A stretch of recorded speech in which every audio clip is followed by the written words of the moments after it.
오늘 증거할 하나님의 말씀의 제목은 이집트를 열 재앙으로 심판하심, 이런 제목입니다. 이집트를 10가지 재앙으로 심판하심.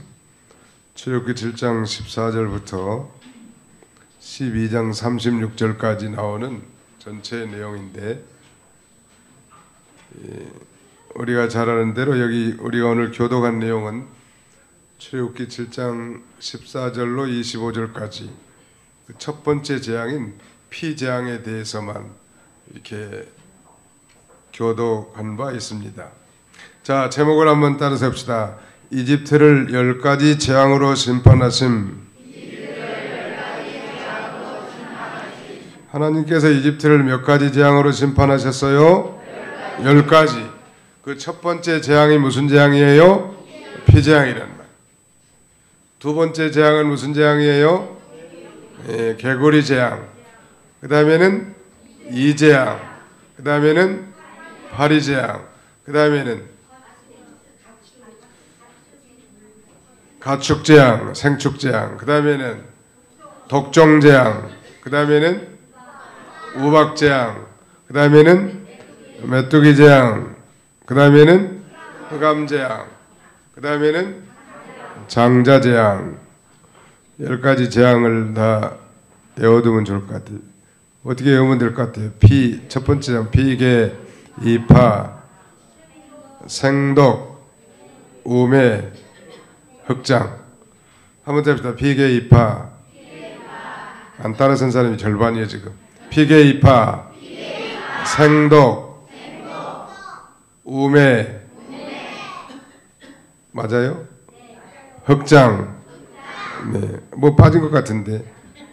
피개, 이파, 생독, 우매, 흑장. 네. 맨 마지막 재앙이 무슨 재앙이에요? 장자재앙. 애굽에 있는 모든 큰아들, 맏아들과 또 애굽 땅에 있는 모든 짐승의 첫 새끼를 일거에다 죽이는 무시무시한 심판을 합니다.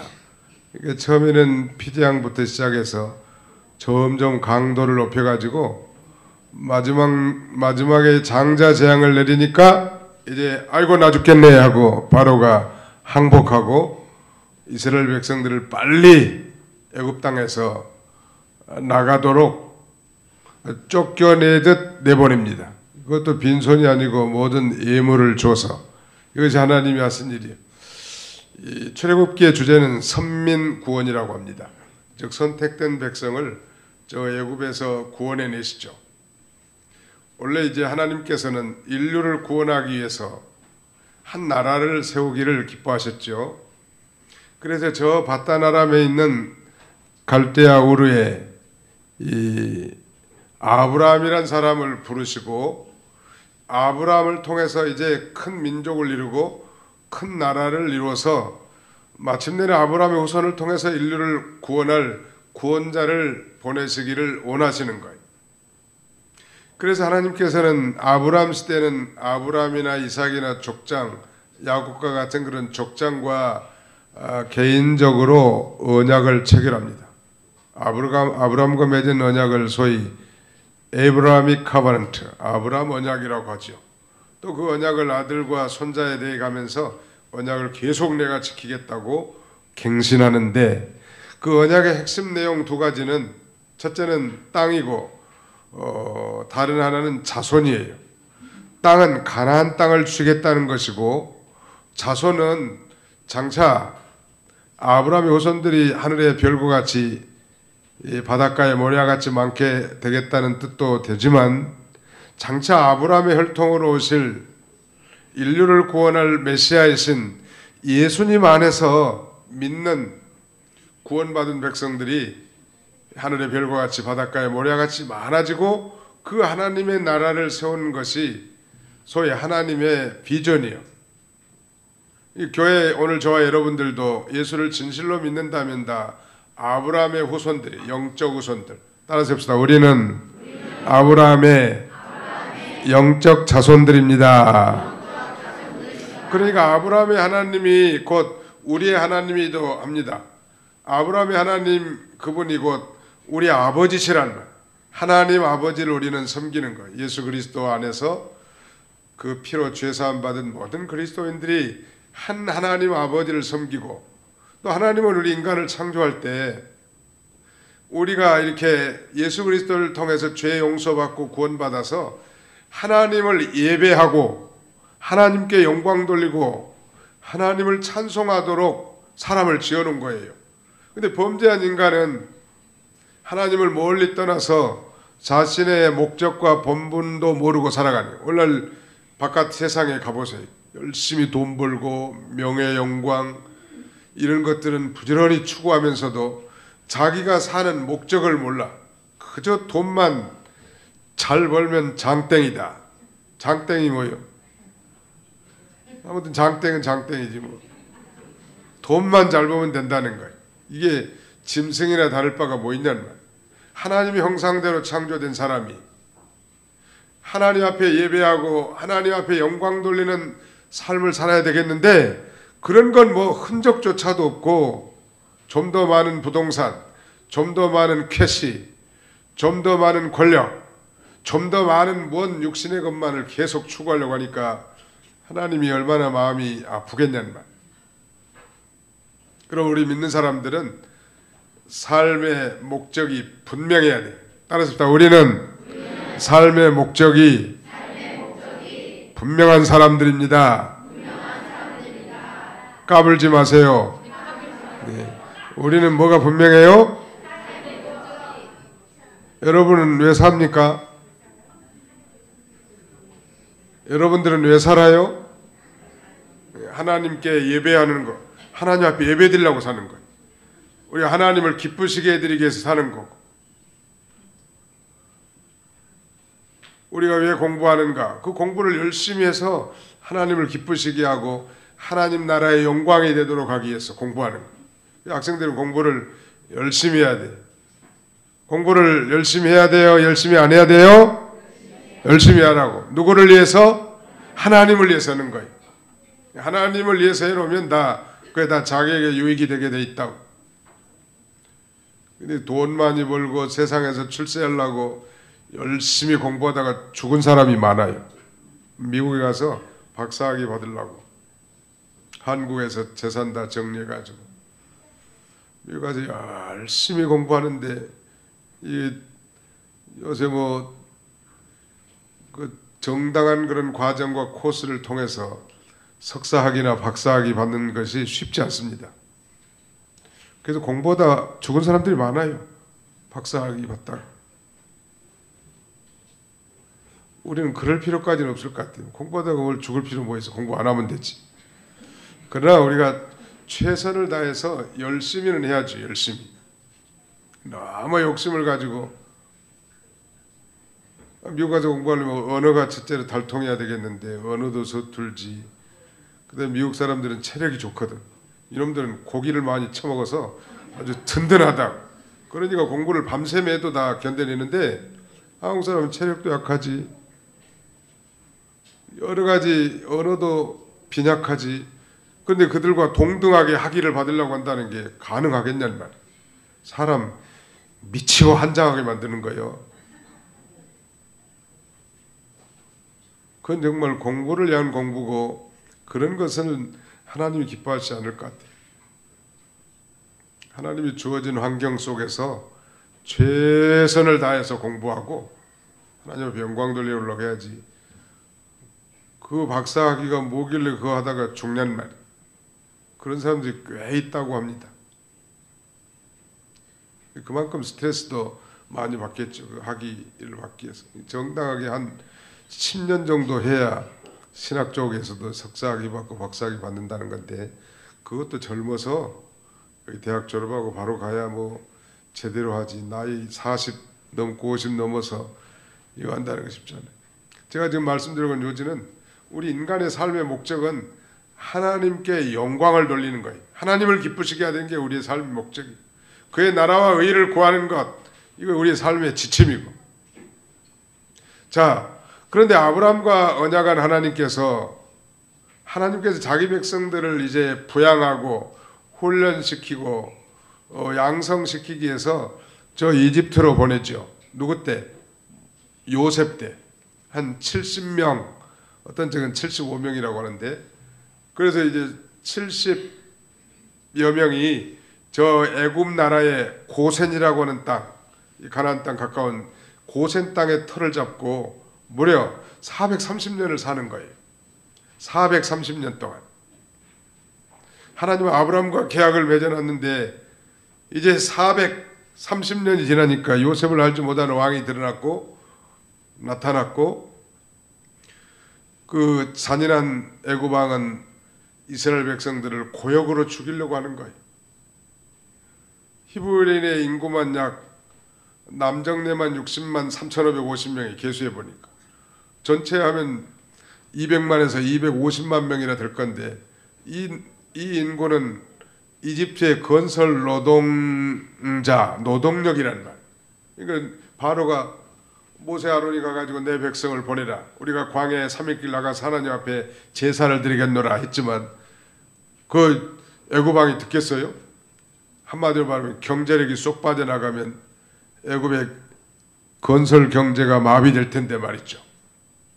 그러나 열면 닫을 사람이 없고 닫으면 열 사람이 없는 다윗의 키를 가지신 분, 전능하신 하나님께서 이제 때가 되니까 역사의 한순간에 모세를 다시 불러서 이제 이집트에 종살이하고 있는 자기 백성들을 건져내는 거예요.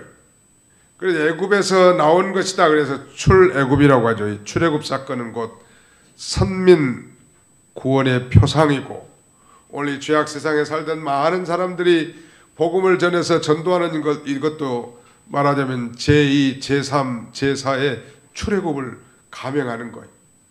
그러니까 당시에 모세만 이 구원자가 아니라 오늘 이 시대에 부름받은 모든 그리스도인들 전도자들도 다 죄와 사망 가운데 종살이하던 저들을 해방시켜내는 영적 출애굽 운동을 하는 역군들이요.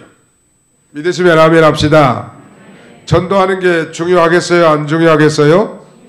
왜? 자기 백성들이 하나님께 영광 돌리고 제사 드려야 할 백성들이 세상과 우상에 종살이하고 보이는 것과 육신의 것만 탐닉하고 하나님을 멀리 떠나 있으니 하나님이 얼마나 안타깝겠냐는. 그래서 우리를 먼저 불러서 전도하게 해가지고 그 백성들을 건져내는 거예요. 이것도 선민 구원이에요. 뭐 하려고? 그들을 구원해서 하나님이 예배 받으시고 그들을 구원해서 하나님께서 영광을 받으시려고 하는 거예요. 그런데 하나님이 때가 되니까 이제 역사의 한순간에 모세를 불러서 바로에게 보내가지고 내가 명령한 대로 행하라고, 내 백성을 보내라고 말하라고. 그래서 한 3일길쯤 가서 여호와께 제사를 드린다고 해도 바로가 끔찍도 안 해. 몇 가지 지팡이를 뱀으로 물을 피로 손을 집었다 놨다 하면서 문둥병이 바라고 깨끗해지는 그런 기적을 보여줬고 하나님이 보낸 종이라고 증거를 내줬어도 안 믿어. 나는 여호와를 했다는 거예요. 자, 5장 한번 보세요. 5장 1절로 2절 다 같이 한번 읽어봅시다. 5장 1절로 2절 5장 1절로 2절 시작. 그 후에 모세 아론이 바로에게 가서 이르되 이스라엘 하나님 여호와께서 이렇게 말씀하시기를 내 백성을 보내라.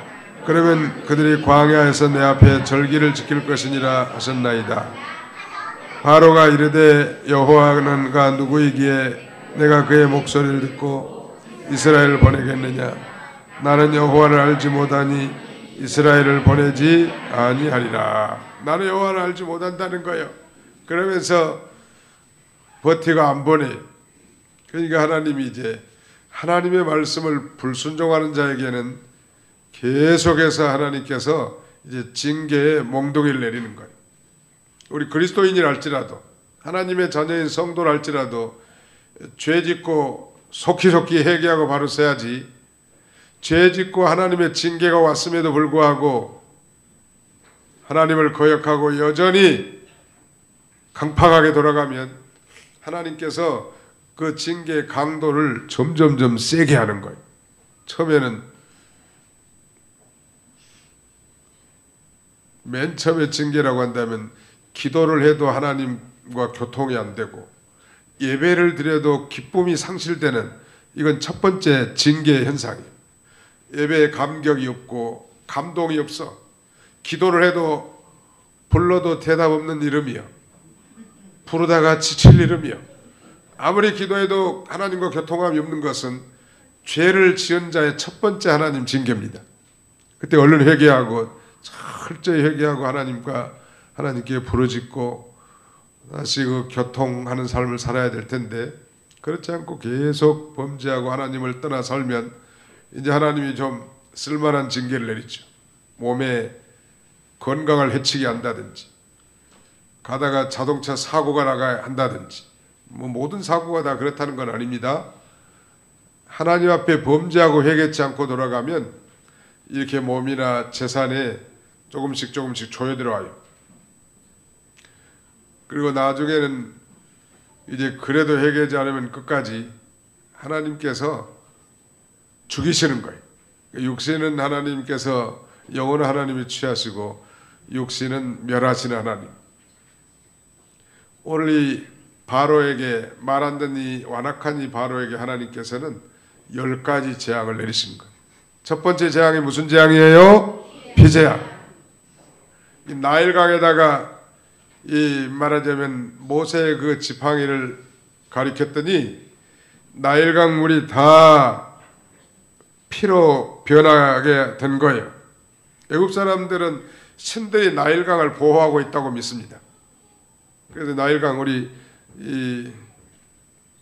우리 한강은 대한민국의 수도 서울의 젖줄과 같은데, 이집트의 나일강은 역시 이집트 사람들에게는 그야말로 젖줄과 같은 귀중한 생명강이죠. 그들은 이 생명같이 귀하게 이 나일강을 여겼는데, 하나님께서 이 초자연적인 역사로 나일강에 대한 재앙을 내린 것입니다. 그래서 나일강 물이 전부 다 피가 됐으니 그 안에 사는 모든 생물들이 다 죽었고 그들이 섬긴 우상을 섬멸한 것입니다.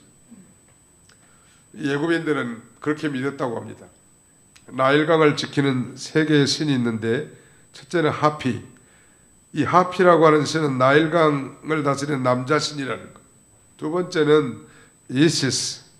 이건 나일강을 다스리는 여자 신이고, 그 다음에 나일강 전체를 관리하는 신은 크놈, 그놈이 아니라 크놈이라고 하는 신인데, 아무튼 이 남신과 여신 전체 관리신이 나일강을 보호한다고 믿고 나일강을 생명처럼 여겼던 이 이집트 사람들인데, 하나님께서 그 생명줄과 같은 나일강을 심판해버리고 그 애굽인들이 섬기는 그 애니미즘, 이런 신들이 얼마나 무력하고 얼마나 무익한 것인가를 적나라하게 다 드러내준 거예요.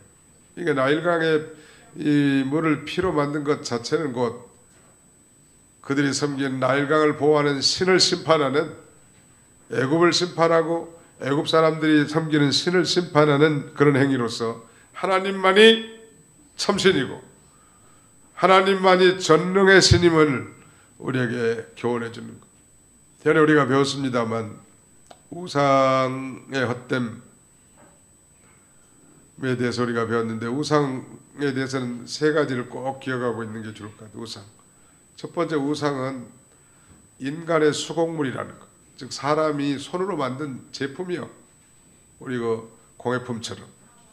두 번째, 우상은, 우리 하나님은 생사화복을 주관하시는 전능의 신이지만 우상은 이 화도 복도 줄 수 없는 신이란, 복은커녕 화도 줄 수 없는 묵묵부답의 인간 수곡물이란.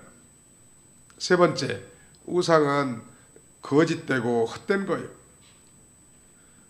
참신, 오직 유일한 신은 여호와 하나님밖에 없음을 애굽의 여러 신들을 심판함으로써 다 드러나게 되고, 또 바로 이 완악함과 강팍함을 하나님이 영락없이 다 심판하신 거예요. 이 두 번째 재앙은 무슨 재앙이에요? 개구리 재앙. 이 개구리도 역시 애굽 사람이 섬기는 신의 일종인데, 하나님께서 그들이 섬기는 그 신을 심판하신 거예요. 개구리는 특별히 그 알을 많이 낳잖아요. 그래서 생식력, 그 다음에는 번식력, 여기 좋기 때문에 다산을 하는 그런 그 신, 또 여인의 출산을 돕는다고 하는 신인데, 결국 이 애굽의 이 풍요와 다산을 준다고 믿은 대상이 지금 하나님께서 모세를 통해서 다 심판하게 만들었고, 도리어 그 개구리가 저주와 고민의 대상이 된 거예요. 이 세상에 우상 섬기는 사람들이 제일 불쌍한 사람들, 불쌍한 사람들이라. 화도 복도 줄 수 없고 생기도 없고 거짓되고 무익하고 인간의 수공물 앞에 절을 하고 비는 인간의 그 어리석음,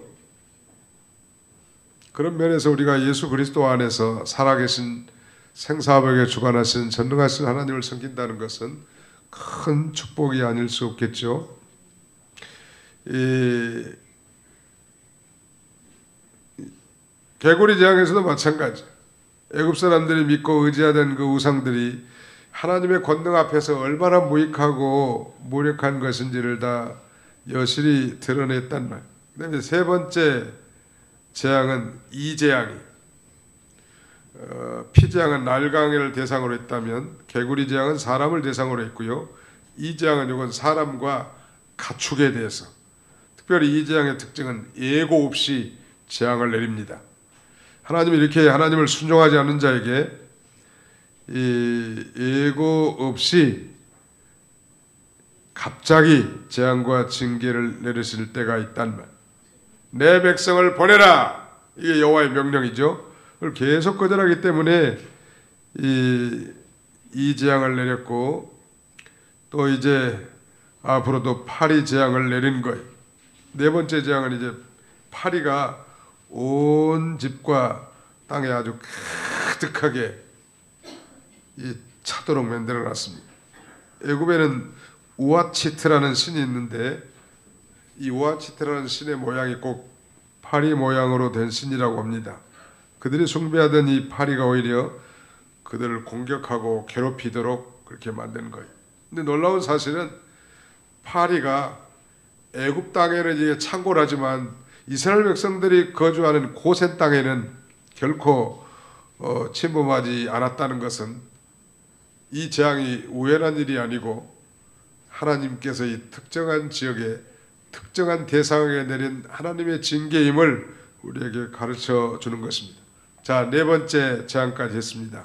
피, 개, 이, 파. 그 다음에 무슨 재앙이에요? 생축, 가축이죠. 다른 말로. 그 앞에 이제 사람이 육체적으로 괴롭을 당하는 고통이 피계 이파 재앙이라면, 물질을 쳐서 경제적인 타격을 입게 하는 재앙은 이제 생축, 즉 가축과 독종, 우박 재앙입니다.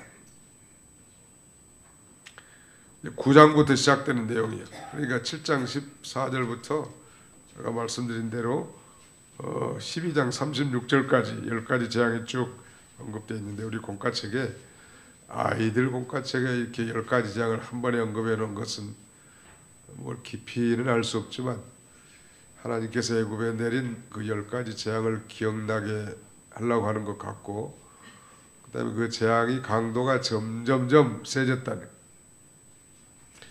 우리 생각에는 한 번에 그냥 저런 망할 것들 재앙 한 번에 내 때려서 다 망하게 하면 좋겠는데 서서히 압력을 가하는 거예요. 여러분, 우리도 성도가 죄를 짓고 회개치 않으면요, 하나님이 서서히 압력을 가해요. 회개하게끔. 마침내는 두 손을 들고 항복할 때까지 하나님이 간섭하시는 거예요. 그러니까 작은 징계를 받았을 때 빨리빨리 회개하고 바로 서는 것이 그 복된 인생이. 한번 더 합시다. 빨리빨리 회개하면 복된 인생을 살 수 있습니다. 예, 아무튼 하나님의 뜻과 하나님의 말씀에 어긋나는 건 다 죄란 말이에요. 근데 그 죄를 짓고 회개치 않고 고의적으로 계속 죄를 짓고 나가면 하나님이 다 보고 계세요. 듣고 계시고, 그리고 점점점 압박을 가해가지고 항복하게 만든다는 말. 끝까지 회개치 않는다면 그건 하나님이 죽여서라도 회개시키는 거예요. 택한 백성이니까 뭐 지옥에 보낼 수는 없잖아요. 어떻게든지 회개시켜서 바로 세우려고 한단 말. 그래서 이 다섯 번째 재앙은, 이 목축하는 사람은 가축이 재산인데 가축에게 내린 재앙이 생축이라고도 합니다. 생축에 악질이 생겨서 죽임당하는 재앙이.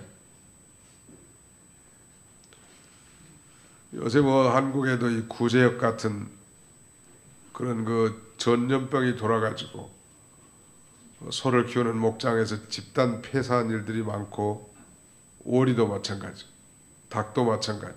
그 엄청난 이 가축들을 매몰 처분하는데, 돼지도 마찬가지. 수백 마리, 수천 마리를 다 땅속에 묻어버리는 거예요. 아까워요, 안 아까워요? 돼지 한 마리 얼마예요? 60kg짜리 돼지 한 마리.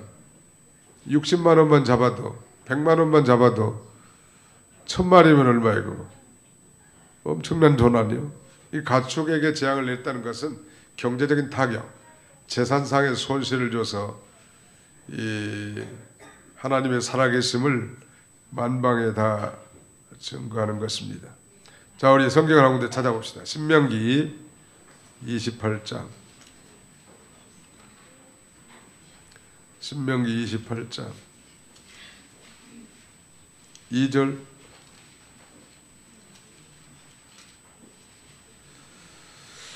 4절 한번 같이 읽어봅시다.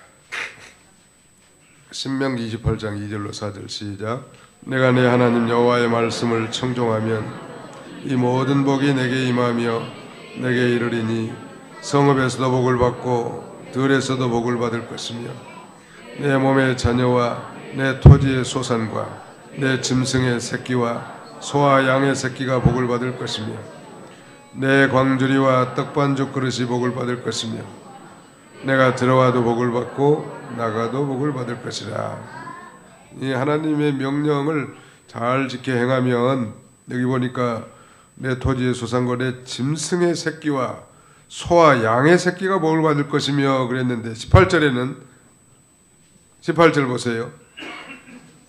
내 몸의 소생과 내 토지의 소산과 내 소와 양의 새끼가 저주를 받을 것이며 내가 들어와도 저주를 받고 나가도 저주를 받을 것이라.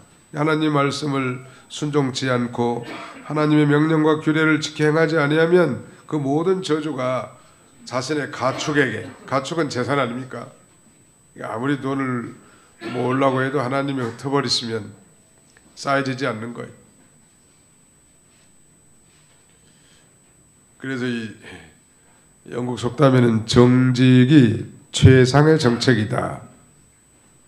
정직하게 경영하는 기업, 또 의를 겸한 소득, 이것이 아름답고 영구한 것이지, 말씀 다 내버리고 불순종하면서 돈 많이 모아놓은 것은 그건 자기 게 아니라 결국은 다 구멍 뚫린 전대와 같이 있어서 다 사라지게 되는 거예요. 의미가 없어요. 복권에 당첨돼 가지고 뭐 일확천금을 누린 사람들이 잘 사는 사람들이 많지 않다는 건, 그건 웅변적으로 증명하는 사실이. 땀을 흘리고 정당한 노력의 대가를 들여서 우리가 이 재산도 축적하고 돈도 벌어야 된다는 한탕주의, 이건 다 불신앙 사상이. 한 번 잘해가지고 뭐 인생을 업그레이드 시키고 신분을 상승시켜야 되겠다. 마귀가 주는 생각이 그거예요, 바로. 하나님은 절대 그런 방법으로 우리를 부하게 하지 않아요. 하나님의 말씀을 순종하고 그 명령과 규례와 법도를 잘 순종하면 하나님의 그 가축이 자라게 하는. 저는 가난한 농부의 아들로 태어난 거예요. 지금부터 61년 전에. 제가 태어나가지고 좀 눈 떠보니까 우리 마을관에 소가 있더라고. 아무튼 그때부터 시작해가지고 대학을 졸업할 때까지 우리 마국간에는 소가 떨어진 적이 없어. 근데 놀라운 사실은 그 소가 새끼를 하나씩 낳아주는 거예요. 그러면 시골에서는 이 우골탑이라고 소 팔아가지고 대학도 보내고 소 팔아가지고 논도 사고 재산을 형성하는 건데, 제 기억에는 소가 죽은 적이 없어. 한 번도. 새끼를 어떨 때는 2마리도 낳아. 쌍둥이. 그러면은 큰 재산이죠, 시골에서는. 지내보니까 그것도 다 하나님의 축복이더라는 거예요. 어떤 집은 소를 큰 거 사다 놨는데 애미도 죽고 새끼 낳으면서 죽기도 하고 그런 일들이 참 많단 말이에요. 하나님이 꼭 우리 가축으로 예를 들었지만은 믿음 지키고 하나님 바로 살면 여러 가지 방법을 통해서 하나님 먹고 살게 하는.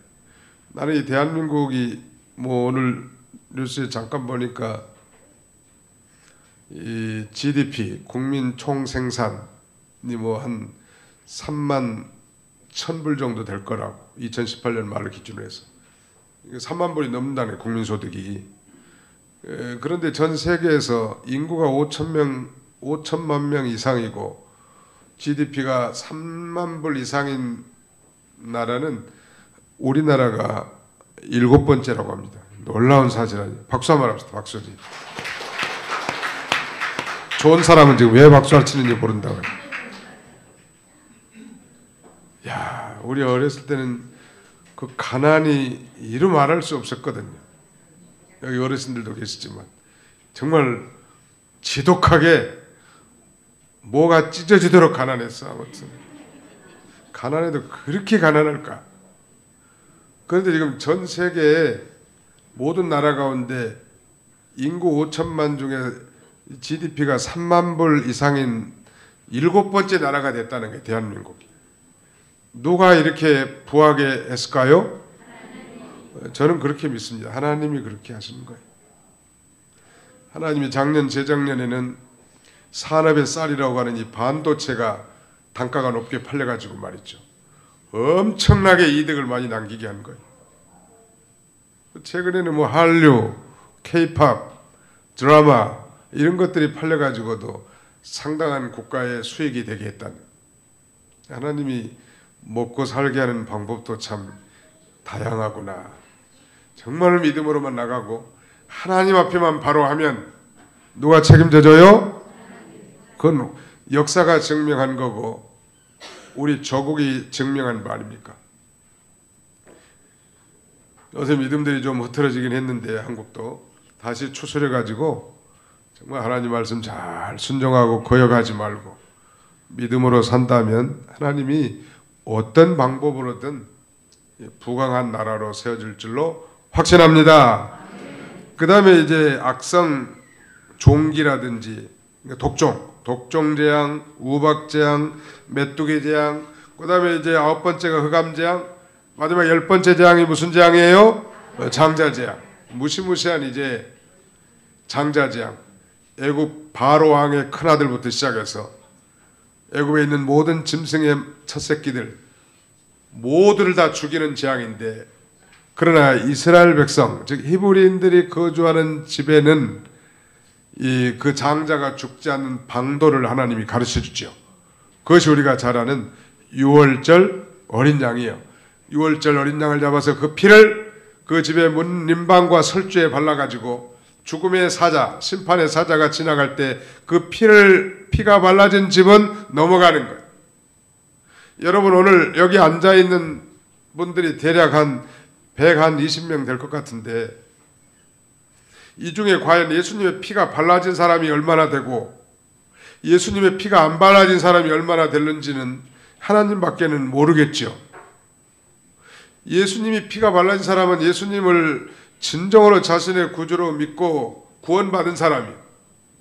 저 십자가에 달려 피 흘려 죽으신 예수 그리스도가 내 죄를 대속하기 위해서 피 흘려 주셨음을 마음으로 믿고 입술로 시인한 자들, 이들은 피가 여러분의 가슴팍에 발라진 사람들이고, 피가 안 발라진 분들은 죄송하지만 하나님의 자녀도 아니고 천국에도 들어갈 수도 없고 영생에 이를 수도 없는 거예요. 유명한 2차 대전의 승전국 대통령 하면 아이젠하워 대통령을 꼽을 수 있는데, 그는 말년에 이제 죽기 직전에 유명한 미국의 전도자 빌리 그레엄 목사님을 초청해 가지고 복음을 들었다고 합니다. 근데 이제 임종 예배를 거의 끝났는데도 이 아이젠하워 대통령이 빌리 그레엄 목사님이 더 머물기를 원하더라고요. 손을 잡아당기면서 잠깐만 더, 나는 아직 천국 갈 준비가 덜 됐습니다, 목사님. 내가 천국에 안전하게 들어갈 수 있도록 방법을 제시해 주시고 가시라. 이 말을 들으니 빌리 그레엄 목사님이 이제 예수 그리스도를 어떻게 영접하며 어떻게 우리가 하나님의 자녀가 되는지, 우리 인간이 뭐 많은 선한 일, 국가의 위대한 큰 일에서 천국 가는 것도 아니고, 우리가 착한 일 많이 했다고 천국 가는 것도 아니고, 돈 많이 연보했다고 천국 가는 것도 아니라, 다만 그 십자가에 달린 예수 그리스도를 나의 구주로 믿고 그의 피로 구속, 곧 죄 사함을 받은 자만 천국에 갑니다. 각하, 바로 그 예수님을 각하의 주님으로 이 시간 영접하시기 바랍니다. 그때 이제 마지막 눈을 감기 전에 이 아이젠하워 대통령은 목사님이 말씀하신 그 예수님을 나의 주님으로 영접합니다. 나의 구세주로 영접합니다. 이제 목사님 가셔도 됩니다.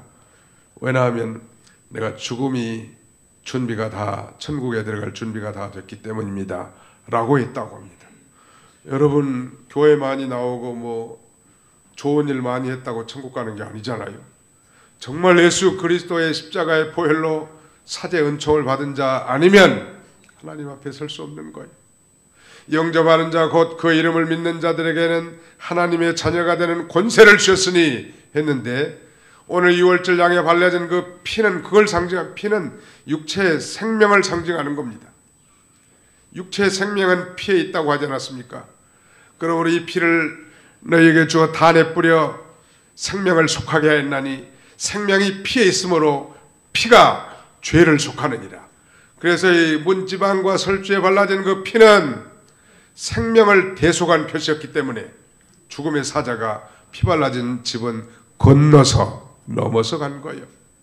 그것이 바로 이제 마지막 10번째 재앙인데, 우리가 2월절 규례를 지키는 내용을 앞으로도 우리가 살펴볼 기회가 있는데, 아무튼 이런 가중되는 이 재앙과 심판 앞에 놀랍게도 바로는 더 완악해지고 강팍해진 것은 그를 통해서 하나님이 살아계심과 하나님의 능력을 드러내기 위한 하나님의 섭리인 것입니다. 성경에는 악한 자도 악한 날에 사용하기 위해서 세우셨다고 사문에 그렇게 기록되어 있는데, 바로 바로는 진노와 심판의 그릇으로 하나님을 끝까지 대적하다가 저 영원한 이제 불심판을 받게 될, 1차적으로는 홍해바다에 수장되었지만 장차 다시 살아나서 저 영원한 지옥의 불심판을 받게 될 것입니다. 우리가 이런 선민으로서 구원받은 데 감사, 날마다 그 피의 찬송으로 하나님 앞에 노래하고, 정말 구원받은 자로서 이제 믿음으로 사는 저와 여러분들 다 되시기를 주님의 이름으로 축원합니다. 하나님 아버지 감사합니다. 출애굽 역사를 통하여 선민을 구원하신 하나님, 500년 가까이 동안 언약을 잊어버린 것처럼 계시다가 때가 되면 모세와 아론을 세워서 이 놀라운 출애굽을 시동시킨 이 아버지 하나님, 역사 현장 가운데 오늘 동일하게 우리에게도 복음이 전파되고 예수님이 구주로 믿어져서 구원받은 하나님의 자녀가 되게 하셨사오니 진실로 감사합니다. 날마다 그 구원받은 은혜에 감사하고 그 하나님의 이름을 높이고 그 하나님 앞에 영광 돌리며 그 하나님 앞에 신령과 진정으로 제사드리는 복된 성도들이 다 되게 하여 주옵소서.